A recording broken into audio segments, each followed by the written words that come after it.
I sit alone on the edge of my childhood bed, the one I've slept in for 31 years, holding a framed family photo from my sister's college graduation. We're all smiling, mom and dad beaming with pride, Vanessa radiant in her cap and gown, and me standing slightly to the side, my smile not quite reaching my eyes. The sound of Vanessa's sobs drifts up from downstairs, punctuated by my mother's murmured comforts. My hands tremble as I place the photo face down on my nightstand.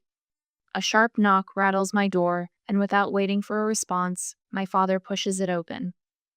The lines in his face seem carved deeper today, his complexion ashen but rattan. "How could you do this to your own sister?" His voice cracks with barely contained rage. "Dad, what are you talking about?" But even as I ask, a cold dread pools in my stomach. Downstairs. Now. He turns abruptly, expecting me to follow. In our living room, Mom perches on the edge of the sofa, dabbing her eyes with a crumpled tissue. Vanessa paces between the coffee table and the fireplace, her designer heels clicking accusingly against the hardwood floor. James, her fiancé, stands with his arm around her shoulders whenever she pauses, his face a mask of stern disapproval. "What exactly am I being accused of?" I ask, wrapping my arms around myself. Vanessa whirls toward me, her mascara smeared beneath red-rimmed eyes. "My engagement ring is gone," she shrieks. "The 3-carat diamond that's been in James's family for 4 generations. The accusation hangs in the air between us." "And why would you think I had anything to do with that?" My voice sounds steadier than I feel. Mom clears her throat. "You were the only one home yesterday when Vanessa took it off to do the dishes." "And we found your little savings stash," Dad adds, his eyes never meeting mine. $2,500 hidden in a shoebox in your closet. For a moment, I'm transported back to our childhood Vanessa, and me climbing the massive oak tree in the backyard, laughing and reaching for the highest branches. Then the image shifts to Vanessa's graduation from Princeton, our parents' faces glowing with pride while I stood in the background, community college brochures stuffed in my purse. Later that night, as I served the dessert I'd made from scratch, I'd whispered my dream of pastry school, only to be met with polite smiles and quickly diverted conversation. "That money is for pastry school," I say, my throat tight. "I've been saving for years." Vanessa scoffs, tossing her perfect hair. "You've been talking about pastry school forever, but never had money before." "We should check pawn shops in the neighboring towns," James suggests, pulling out his phone. "It's a distinctive setting, Edwardian era. Platinum with—" "Wait." I hold up my hands. "You seriously think I stole your ring and pawned it?" Mom and Dad exchange a look that slices through me, a look of disappointment, but not surprise, as if they've always been waiting for me to reveal my true, lesser nature. Dad squares his shoulders. "You have 48 hours to pack your things and leave this house." The decree lands like a physical blow. I search each face for any sign of doubt, any crack in their certainty of my guilt. There is none. Rain begins to tap against the windows as evening approaches, the warm oak tones of our family home suddenly feeling cold and foreign. With a strange sense of calm that comes only in moments of absolute crisis, I open my wallet and remove the small family photos I've carried for years. I place them deliberately on the coffee table. "I didn't take the ring," I say, my voice steady. "Someday you'll realize that." Mom's tissue doesn't catch her fresh tears. Dad's face hardens further. Vanessa watches with a strange mixture of triumph and uncertainty as I climb the stairs alone to begin packing. In my room, I stare out the window at the gathering storm. The rain falls harder now, mirroring the tears I refuse to shed. My phone buzzes in my pocket, a text from my cousin Daniel. "Whatever you need, I'm here." I press my forehead against the cool glass and whisper to the empty room. Where do you go when the people who are supposed to love you unconditionally believe the worst about you? The house below me continues to buzz with activity phone calls being made. Rumors already spreading. My reputation dissolving in real time. I pull my suitcase from the closet and begin the systematic dismantling of the only life I've ever known. They've made their choice. And now, with the weight of their betrayal pressing down on me from all sides, I have no choice but to make mine. Rain pelts my shoulders as I drag my suitcase through puddles that mirror the dark sky above. The wheels catch on cracks in the sidewalk, jolting my arm with each obstacle, as if the universe itself is creating roadblocks. My phone buzzes again the 5th time in 20 minutes. I don't need to look to know it's Vanessa. The thought of her name sends a fresh wave of betrayal washing over me. When I reach Daniel's apartment building, I pause under the meager shelter of the entrance overhang, water dripping from my hair onto already soaked shoulders. The buzzer feels cold under my fingertip. "It's me," I say, my voice barely audible over the storm. Daniel's apartment is small and cluttered with military memorabilia and textbooks from his night classes, but it's warm in a way that has nothing to do with temperature. The couch has been transformed with fresh sheets, a folded blanket, and a pillow that looks newer than anything else in the apartment. A stack of clean towels sits on the coffee table beside a mug of steaming tea. "You're soaked," he says, taking my suitcase. "Get changed, then we'll talk." In the bathroom, I catch my reflection in the mirror, mascara trailing down cheeks I didn't realize were wet with more than rain. The woman staring back at me looks like a stranger, her eyes holding a hollowness I've never seen before. When I emerge in borrowed sweatpants and an oversized Air Force t-shirt, Daniel sits waiting, 2 mugs of tea on the coffee table between us. "Start from the beginning," he says, and there's no pity in his voice, just steady resolve that somehow makes it possible to speak. My phone buzzes for the 30th time that morning. 29 notifications I've ignored, but this one demands attention, my boss's name flashing on the screen. I answer with a hand that won't stop trembling. "Charlotte," his voice catches.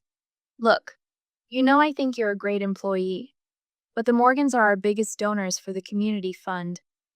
And Vanessa's fiance's family owns half the commercial property downtown."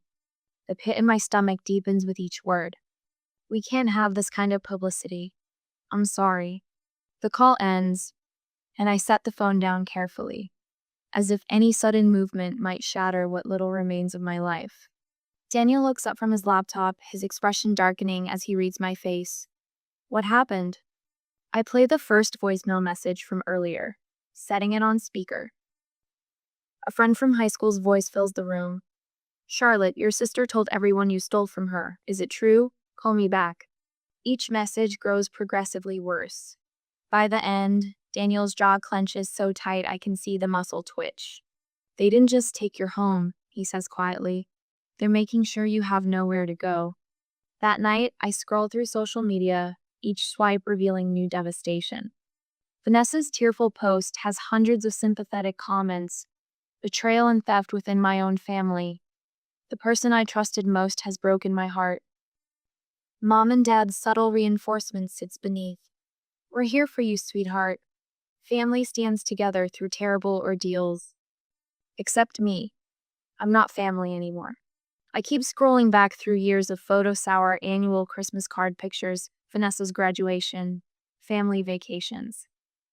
In every image, the pattern is unmistakable. Vanessa central, Mom and Dad flanking her, and me, slightly apart. Not quite excluded, but not fully included either. "They've been preparing to believe the worst about you for years." Daniel observes over my shoulder, handing me a mug of decaf. "Look how they're positioned. It's like they've always seen you as separate." The realization lands with stunning clarity. "Family is supposed to be who you can count on most," I whisper. "Sometimes the family you choose matters more than the one you're born into," Daniel replies, and then his phone buzzes. "That's Emma. She's bringing groceries." An hour later, Daniel's small apartment hosts an unlikely gathering. Emma from the store brings not just groceries, but hugs that feel like lifelines. Daniel's friend Marcus offers connections at the warehouse where he works as a supervisor. His girlfriend Tara mentions her cousin needs weekend help at a local diner. As they talk around me, building a safety net I never knew I needed. The contrast sharpens between the family that discarded me and these friends who believe in me without question. The alarm blares at 5 a.m. I shut it off before it wakes Daniel, moving quietly through the unfamiliar morning ritual in his apartment. The coffee maker gurgles as I open my laptop, sending out another dozen job applications before the sun rises. By afternoon, I stand in the back of Rosie's diner, hands submerged in soapy water, scrubbing pots that refuse to surrender their baked-on residue. The work is mindless but honest. Each clean dish represents a tiny step toward independence. "You're overqualified," Rosie had said during my interview, spectacles perched on her nose as she reviewed my application. "But you've got honest eyes. Can you start today?" At the end of my shift, I count out the meager tips shared with the kitchen staff, $12.43. I record the amount in a small notebook Daniel gave me, adding it to yesterday's earnings. The growing tally represents more than money. It's the first chapter of my self-reliance. That evening, I walk into the credit union with my first week's pay, heart pounding as I approach the teller. "I'd like to open an account," I say, my voice stronger than I expected. Just my name on it. The simple act of signing my name alone on the form feels like planting a flag on newly discovered territory. 3 weeks later, the letter arrives at Daniel's apartment. Heavy cream stationery, my father's law firm's letterhead prominent at the top. My hands tremble as I read demands to cease harassment of the Morgan family, threatening legal action if I continue attempting contact. Daniel reads over my shoulder, his expression grave. "They're creating a paper trail." "But I haven't even tried to contact them," I whisper, the paper shaking in my hands. "They're building a narrative, making themselves the victims." He takes the letter, folding it carefully. "We should keep this." That night, sleep evades me. The uncomfortable couch pokes at my back as I stare at the ceiling, moonlight casting shadows across unfamiliar terrain. Behind my closed eyes, memories surface Vanessa at the kitchen sink, laughing about something James said, slipping off her ring to wash dishes. I bolt upright, sudden clarity washing over me. The ring I remember now. Vanessa set it on the counter edge. I saw it wobble, watched it slide into that gap between the counter and the wall. I'd meant to mention it, but Mom called me to help bring in groceries. My finger hovers over Dad's contact on my phone. One call could end this, one simple explanation. Slowly, I set the phone down. They wouldn't believe me anyway. The certainty settles into my bones like a truth I've always known, but never acknowledged. Tomorrow, I'll pick up extra shifts at the diner. Next week, I'll follow up on the warehouse application. And someday, I'll build a life so solid that their absence feels less like an amputation and more like a distant scar. My hands cradle the envelope, turning it over 3 times before I dare to rip it open. The warehouse break room falls silent as my coworkers lean in. Their coffee cups pause midway to lips. "Well?"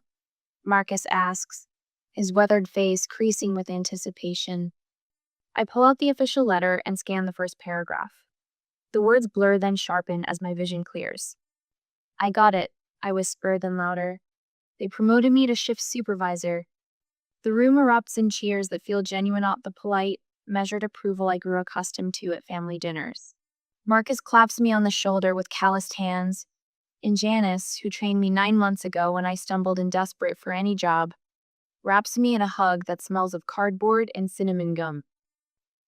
"Nobody deserves it more, Charlotte," she says. "From dishwasher to warehouse supervision in less than a year? That's real grit."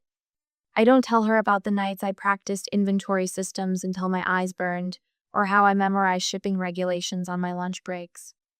Some transformations happen in the quiet spaces between survival. The apartment key feels substantial in my palm as I climb 4 flights of stairs. My thighs burn by the 3rd floor, a familiar discomfort I'm growing to appreciate. Pain with purpose feels different from pain without reason. "Home sweet home," I murmur, pushing open the door to my studio apartment. It's smaller than my childhood bedroom, with one window overlooking a brick wall and pipes that knock when the upstairs neighbor showers. But the first month's rent and security deposit came from my own earnings, saved dollar by dollar over half a year.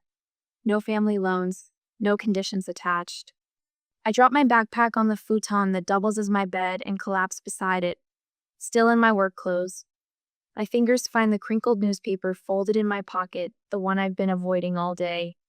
With a deep breath, I smooth it open on my lap. Vanessa's perfect smile beams up at me from the society page. Local attorney to Wednesday investment banker in spring ceremony. The headline announces. James stands beside her, his arm possessively around her waist, the replacement ring glittering on her finger. My stomach lurches. I press my hand flat against the cold brick wall until the dizziness passes. Christmas decorations frame their photographer wreath in the background, tiny lights twinkling. The holiday season has ambushed me, appearing in store windows and radio jingles when I wasn't looking. For 31 years, Christmas meant Mom's sugar cookies and Dad reading "'Twas the Night Before Christmas" on Christmas Eve, no matter how old we were. It meant Vanessa and I hanging ornaments on the tree, fighting over who got to place the star on top. A knock at my door saves me from drowning in memory. Daniel stands in the hallway holding a small tabletop Christmas tree in a plastic pot, its miniature branches dusted with fake snow. "Thought you might need this," he says, setting it on my kitchen counter, which is really just a 2-foot section of the wall with a microwave and hot plate. Time to make new traditions. He doesn't mention the newspaper or ask why my eyes are red. This is what real family does. They know when to speak, and when silence is the greater kindness. My apartment transforms slowly, one personal touch at a time. A wall of Polaroid photos grows beside my futon snapshots of people who entered my life after everything fell apart. Daniel teaching me how to change a flat tire. Emma and her girlfriend inviting me for Sunday brunch. Marcus showing me how to operate the forklift. My calendar hangs beside them. The 15th of January circled in red marker. Beside it, the confirmation email for my night classes in business basics, printed and tacked up as a daily reminder. I'm reviewing my bank statement at my small folding table when I allow myself a rare moment of pride. 9 months of careful budgeting has yielded consistent growth in my savings. Not enough for tuition yet, but a foundation. Evidence of possibility. To Charlotte. 6 voices cheer in unison, raising glasses above plates of half-eaten diner food. Emma organized this birthday gathering me first, since the implosion of my old life. The booth at Denny's isn't exactly the formal dinner my parents would have arranged, but the laughter feels more nourishing than any gourmet meal. Open mine next. Daniel urges, sliding a small package across the table. Inside is a gift card for professional clothes. For when you start taking over the business world, he explains. Each gift reflects thoughtful attention to who I'm becoming, a cookbook from Emma, pastry tools from Marcus and his wife, even a set of quality knives from Janice, who barely knows me outside of work. I want to say something. I announce, my voice steadier than I expected. A year ago, I had a bigger house, but a smaller life. The words catch in my throat, but I push through. Thank you for showing me what real support looks like. Daniel raises his coffee mug. To the strongest person I know. The phrase settles over me like a new identity I'm still trying on for size. The fluorescent lights of the hardware store cast everyone in an unflattering glow. I'm comparing different brands of spackling paste to patch a hole in my apartment wall when I spot him, father, examining electrical switches 3 aisles over. Time slows as he turns slightly, his profile achingly familiar. The same wire-rimmed glasses. The same methodical way he reads product specifications. For a second, his eyes flick toward me, a flash of recognition crossing his face before he deliberately turns away, continuing his shopping as if I'm a stranger. I wait for the collapse, for the pain to drop me where I stand, but my hands remain steady on the spackling container, my breathing even. I complete my purchase and walk to my car, where I sit gripping the steering wheel. Later, I tell Daniel, it hurt less than I expected. The realization arrives like a revelation. Their emotional hold is weakening. Strangers can't break your heart twice. Tell us about a time you overcame a significant professional challenge, says the woman on my laptop screen, her voice slightly distorted through my cheap speakers. I'm dressed in the blazer from Daniel's gift card, sitting at my folding table, now draped with a tablecloth to look more professional for this video interview. Behind me, I've hung a curtain to hide my futon. When I lost my previous position unexpectedly, I begin the carefully rehearsed answer flowing naturally.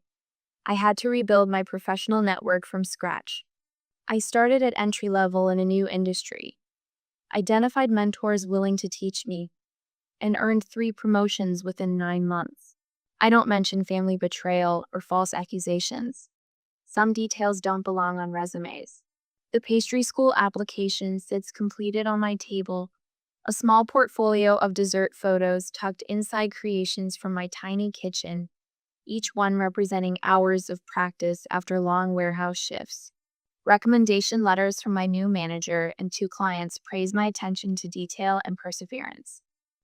My scholarship essay begins. True strength isn't avoiding hardship, but finding purpose within it.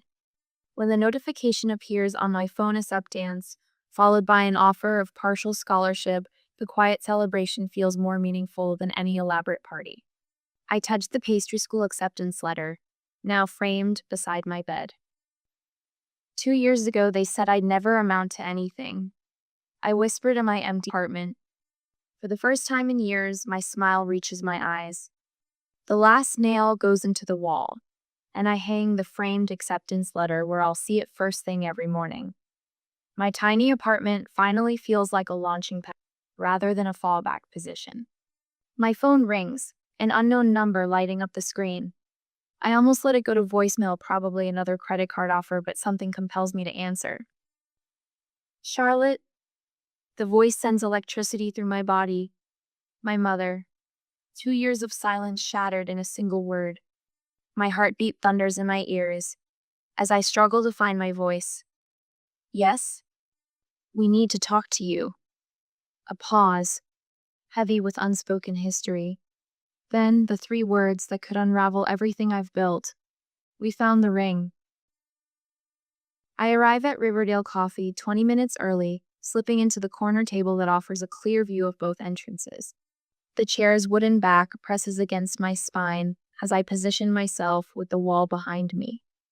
A defensive posture, but necessary. Daniel's text chirps from my pocket. I'm parked across the street, 1 word, and I'm inside. I type back. I'm fine. Just stay close.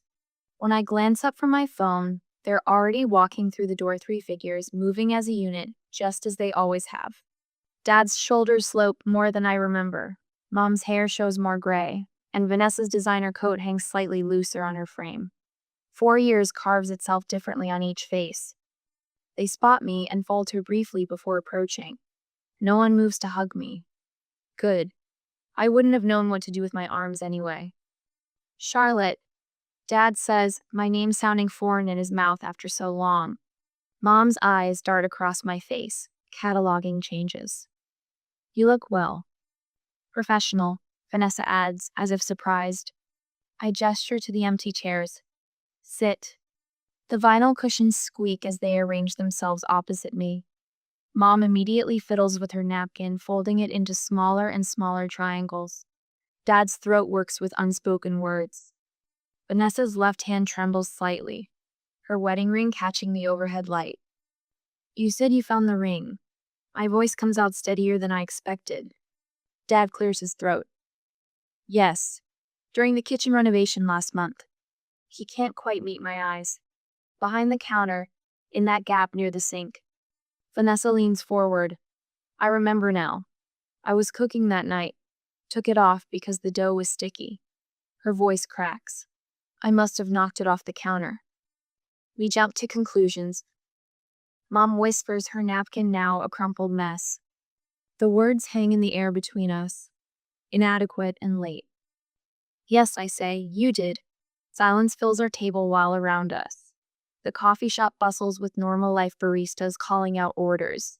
The hiss of espresso machines, strangers laughing together. We can be a family again. Vanessa blurts out, tear tracks already marking her makeup. Now that we know the truth. I take a slow sip of my coffee, setting the mug back on the table with deliberate precision. From my shoulder bag, I remove a manila folder and place it between us. This is what your accusations cost me. Dad flips it open. Inside are newspaper clippings with my name splashed across the local gossip column, screenshots of Vanessa's social media posts about betrayal within my own family, a termination letter from my former employer citing character concerns, and bank statements showing my climb from zero to stability. Dad blanches. We can help you get back on your feet. Financially, I mean. A laugh escapes me. Sharp and genuine. I've been on my feet for years without you. We made a terrible mistake, Mom says, her voice small. I need my sister back, Vanessa pleads, reaching across the table. I don't extend my hand to meet hers. I'm not the same person you threw away. Time stretches between us as they absorb this.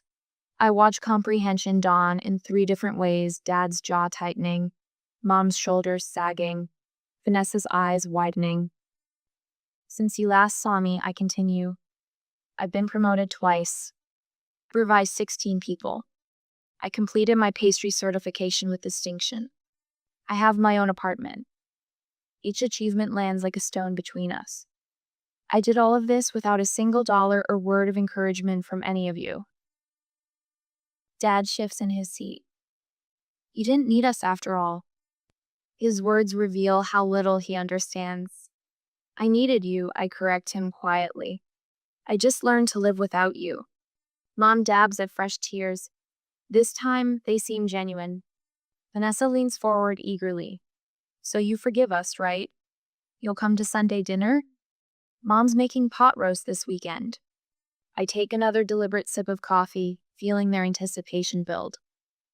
4 years ago, I would have jumped at this opening, grateful for any crumb of acceptance. Forgiveness and reconciliation aren't the same thing, I say finally. What does that mean? Vanessa's voice rises slightly. It means I can forgive without pretending nothing happened. It means I decide the terms of our relationship now. I meet each of their gazes in turn. No Sunday dinners yet, coffee once a month. Phone calls maybe. We start small and see where it goes. But we're family, Mom protests. Family doesn't evict family on suspicion, I reply evenly. Family doesn't destroy reputations without proof. Family believes in each other.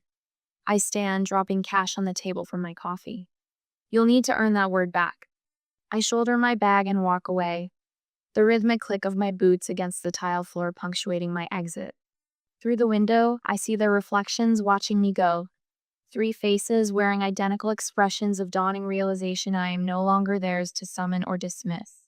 Daniel straightens as I approach his car. How did it go? I slide into the passenger seat and buckle my seatbelt before answering. They found the ring, I say, but I found myself. My phone vibrates in my pocket. I pull it out to find an email notification glowing on the screen, the job offer in Texas, officially extended. A door opening to a future where I'm defined by where I'm going, not where I've been. Daniel raises an eyebrow. Good news? I smile, the first genuine one of the day. The best kind. Options. I smooth my napkin across my lap as my mother refills my water glass for the 3rd time. The late afternoon sun slants through my apartment windows, catching the edges of the framed pastry school certificate on my wall. 6 months of careful, measured family reconnection has established a rhythm I can almost predict. Mom's nervous chatter, Dad's cautious questions about my job, Vanessa's over-eager compliments on everything from my throw pillows to my haircut. Charlotte, these lemon bars are divine, Vanessa says, brushing crumbs from her lips. You've always had such a gift. I nod my thanks, the words unlike you hanging unspoken between us.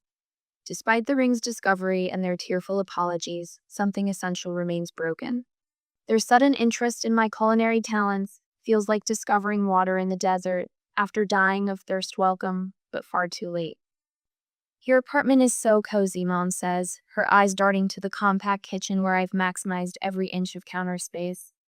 I recognize the familiar pattern her praise, always carrying a hidden asterisk. It suits me, I reply, the firmness in my voice surprising even me. I've made it exactly what I need. Dad clears his throat. the sound I've come to recognize as his preparation for broaching difficult topics. The hospital is looking for a new office manager in billing. Margaret heard about it from Susan Rivers. The pay is better than whatever they're giving you at that warehouse. And you'd be closer to home. Home. The word lands like a stone in still water, ripples of meaning expanding outward. Their home was never truly mine, just a place where I existed in their shadow. I take a deliberate sip of water, feeling the weight of the sealed envelope in my desk drawer. The job offer from Holden Logistics in Austin, complete with relocation bonus and health benefits. The culmination of 6 months of late-night applications and video interviews conducted in my supervisor's office after my shifts ended. Actually, I say, setting my glass down carefully, I have some news. 3 pairs of eyes fix on me with varying degrees of expectation. I've carefully maintained our Sunday coffee meetings while declining dinner invitations, birthday celebrations, and holiday gatherings. Each boundary I've established has been met with thinly veiled disappointment, each limit tested like a child pressing against a newly erected fence. I've accepted a position as regional logistics manager for Holden Transportation in Texas. I start in 3 weeks. The silence that follows is absolute. Even the refrigerator's constant hum seems to pause in recognition of the moment's weight. Texas?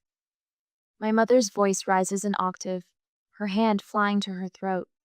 But we just found you again.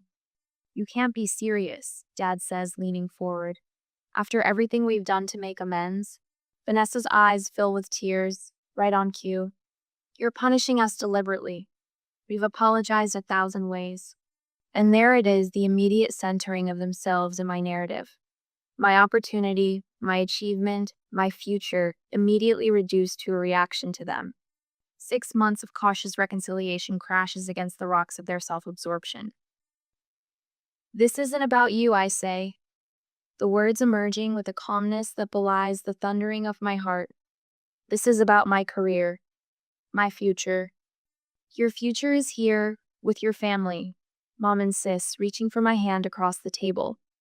I pull back slightly, just enough to maintain the physical boundary. There's my emotional one.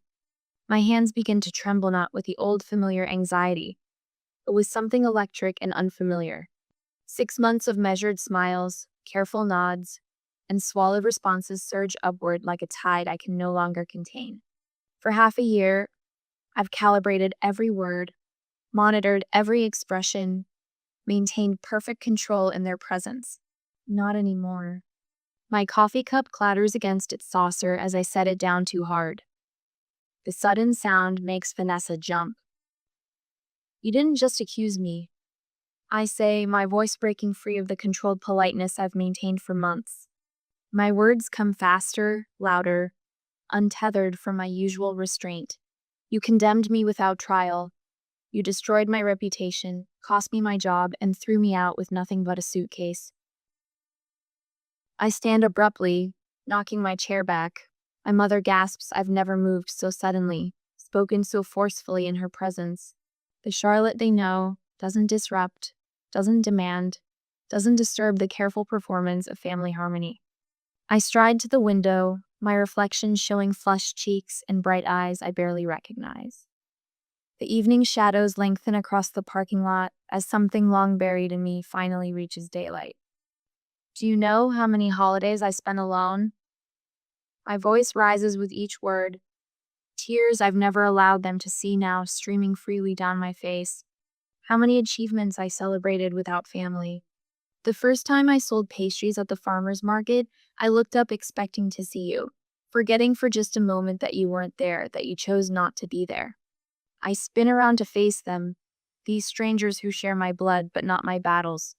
My chest heaves with ragged breaths.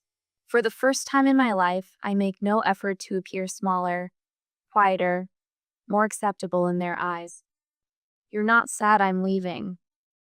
The truth bursts from me, raw and unfiltered. You're sad you can't control my forgiveness timeline.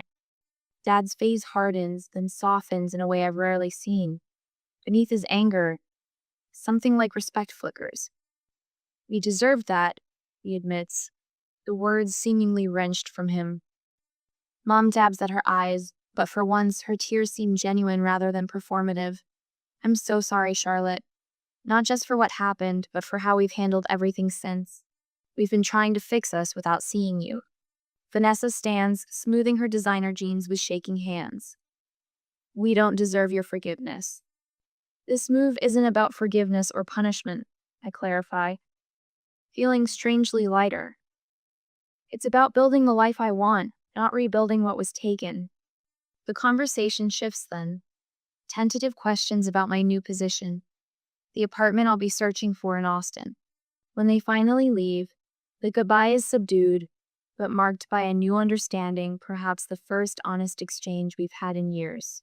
I stand at my sink washing dishes, watching my reflection in the darkened window.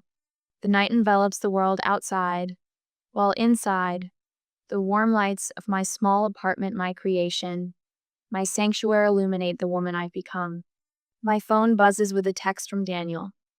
Proud of you. Texas won't know what hit it. I smile, touching the frame of a photo taken at my pastry school graduation. Daniel, Emma, and the others who became my chosen family. Sometimes the bravest thing isn't staying to fight, but knowing when to walk away. I stand in my kitchen in Austin, sliding freshly baked maple pecan tarts into white bakery boxes. Morning light streams through the window, catching on the certificate hanging on my wall. Charlotte Morgan, Pastry Art Certification. The apartment smells of butter and sugar, of possibility. My phone buzzes with a text from Emma. Sold out again this weekend? I smile as I reply, 30 orders. Had to turn people away. The weekend pastry business started as a way to keep my skills sharp while working at Meridian Logistics. But word has spread. 3 weekends ago, the food editor from the local paper called.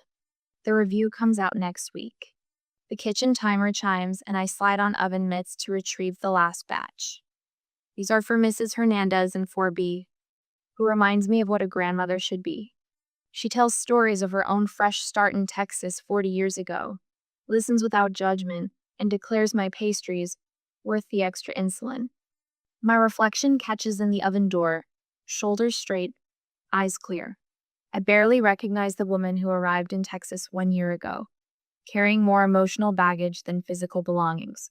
The Christmas tree in the corner is small but perfect, decorated with ornaments I've collected in my new life. No heirlooms, no history, just fresh beginnings. Daniel is flying in tomorrow, bringing a box of snow from Nebraska. So you don't forget your roots, he joked on our last video call. But my roots have changed, growing in new soil.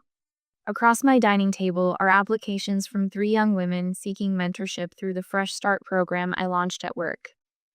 Women facing family estrangement, domestic disruption, financial crisis. Women like I was. Family isn't just who raises you, it's who lifts you up. I tell Jasmine, my current mentee, during our Tuesday lunch meetings. Sometimes the hardest thing is letting go of who you thought they were. I seal the last box with a sticker bearing my logo, a simple oak tree with spreading branches. Ironic, perhaps, but the oak in our backyard was the one place where Vanessa and I found common ground. Some roots feed you, others just hold you in place. Vanessa's letter sits on my counter, read twice since it arrived yesterday. Unlike her previous communications, this one contains no guilt, no demands for instant forgiveness. Just photos of Mom's birthday, Dad's retirement party, their new puppy. At the end, a single line, we're learning to respect your boundaries. Too little, too late? Maybe. But as Daniel says, healing happens on your timeline, not theirs. The suitcase lies open on my bed as I carefully pack specialty pastries in travel containers. Cranberry orange scones, chocolate bourbon pecan tarts, gingerbread cookies with lemon glaze. Not peace offerings. Gifts. There's a difference. Tomorrow I fly back to Nebraska for the first time since I left. Not for Christmas, I'm spending that with friends here, but for a brief visit before the holiday. On my terms.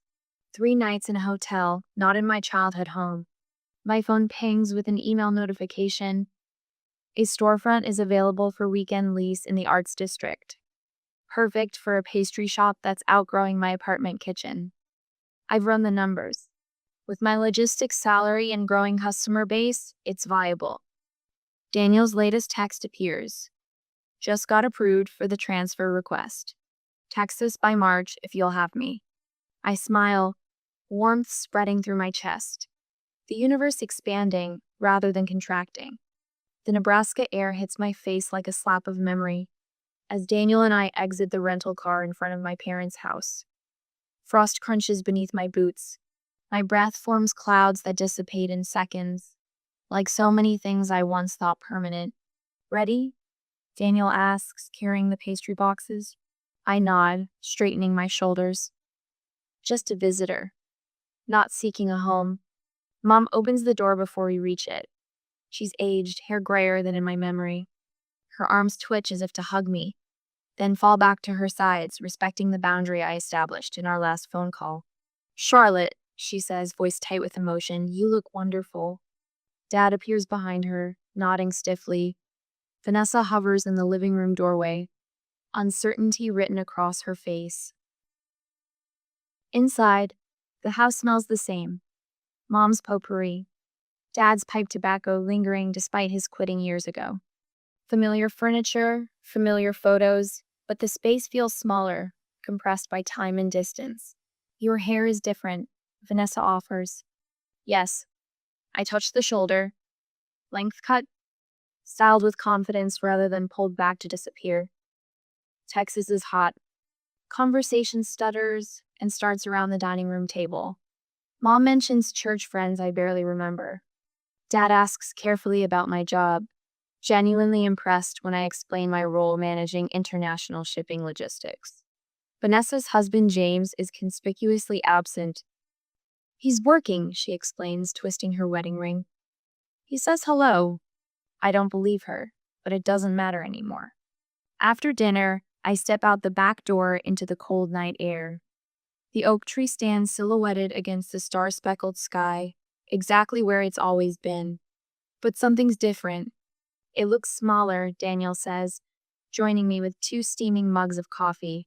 I accept one, warming my hands around the ceramic. I was just thinking that. I used to think it touched the clouds. We stand in companionable silence, watching our breath mist and fade. Above us, Orion's belt gleams clear and bright, the same stars I see from my apartment balcony in Texas. You know what's strange? I sip the coffee. I expected to feel something dramatic. Vindication. Resentment. Something. But mostly I feel peace, Daniel suggests. Perspective. I correct him. I can see the whole picture now. Them. Me. This tree. I gesture with my mug. It's just a tree. Not a monument. Not a metaphor. Just a living thing that grew as best it could with the light it was given. Daniel bumps my shoulder gently with his.